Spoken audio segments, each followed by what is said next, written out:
હાલો નમસ્કાર વિદ્યાર્થી મિત્રો નમસ્કાર. તો બધા વિદ્યાર્થી મિત્રોનું ઓજા ક્લાસીસ ચેનલમાં સ્વાગત કરું છું.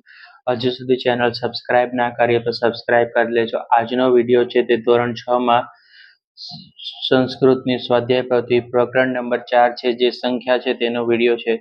તો પ્રશ્ન નંબર 1 છે કે નીચેના દરેક પ્રશ્નના ઉત્તર માટે આપેલા વિકલ્પમાંથી સાચો વિકલ્પ શોધી તેના ક્રમ અક્ષર અને પ્રશ્નની સામે આપેલા જે ચોરસ બોક્સ આપેલું છે તેમાં લખવાનું છે. 7 ને સંખ્યાને સંસ્કૃત શબ્દમાં લખો તો ઓપ્શન બી સપ્તમ.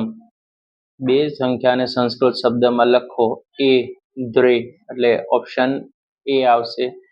ત્રીજો સવાલ છે 8 સંખ્યાને સંસ્કૃત શબ્દમાં લખો સી અષ્ટમ. ઓપ્શન સી ત્રીજાનો આન્સર છે. 4 સંખ્યાને સંસ્કૃત શબ્દમાં લખો બી ઓપ્શન બી ચત્વારી. પાંચમું છે 12 સંખ્યાને સંસ્કૃત શબ્દમાં લખો દ્વાદશ ઓપ્શન ડી.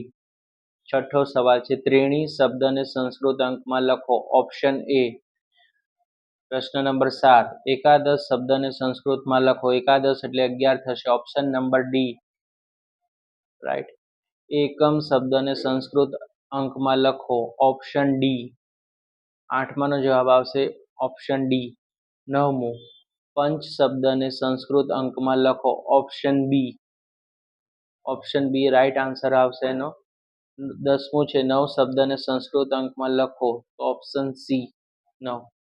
સંખ્યાવાચક શબ્દનો એકાદશનો અર્થ થાય છે ઓપ્શન સી 11.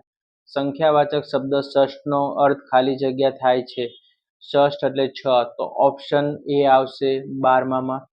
13મો ચત્વારી શબ્દનો અર્થ ખાલી જગ્યા થાય છે તો 4 ઓપ્શન સી. નેક્સ્ટ ક્વેશ્ચન દ્વાદશનો શું અર્થ થાય છે? દ્વાદશનો અર્થ થાય છે 12 ઓપ્શન ડી માં આવશે 12. રાઈટ. તો આ રીતે સોલ્યુશન કરવાનું છે. નેક્સ્ટ ક્વેશ્ચન નીચેનામાંથી કયું જોડકું સાચું નથી? તો ઓપ્શન સી 5 ને શર્ટ લખ્યું છે તે. 16મું નીચે આપેલા કયું જોડકું સાચું છે? Option A 12 દ્વાદશ. નીચે આપેલા શબ્દોને સંસ્કૃત અંકોમાં લખો એકાદશ પછી છે 9 ષટ અષ્ટ પંચ સપ્તમ. નીચે આપેલા અંકોને સંસ્કૃત અંકમાં લખો પંચમ અષ્ટ એકાદશ ષષ્ઠ ત્રીણી 9 દ્વાદશ અને 10. આ રીતે તમારે સંસ્કૃત અંકોમાં શબ્દોને લખવાનું છે. પ્રશ્ન નંબર 4 નીચે આપેલા સંસ્કૃત શબ્દના સાચા અર્થને તેની સામેલા સાચો વિકલ્પ શોધીને લખો. એકમ એટલે 1 થશે, ત્રીણી એટલે 3, દ્રે એટલે 2, ચત્વારી એટલે 4 થશે, પંચમ એટલે 5, નવમ એટલે 9 થશે વિદ્યાર્થી મિત્રો, ષઠ એટલે 6, એકાદશ એટલે 11 થશે, દ્વાદશ એટલે 12, સપ્તમ એટલે 7 થશે. તો આ રીતેનું સોલ્યુશન કરવાનું છે. પ્રશ્ન નંબર 5 નીચેના જોડકા જોડો. ત્રીણી એટલે 3, એકાદશ એટલે 11, દ્રિ એટલે અહીંયા છે સપ્તમ એટલે 7 થશે, દ્રિ એટલે 2 થશે અને ષટ એટલે 6 થશે. રાઈટ. તો વિદ્યાર્થી મિત્રો આ રીતે તમારે સોલ્યુશન કરવાનું છે.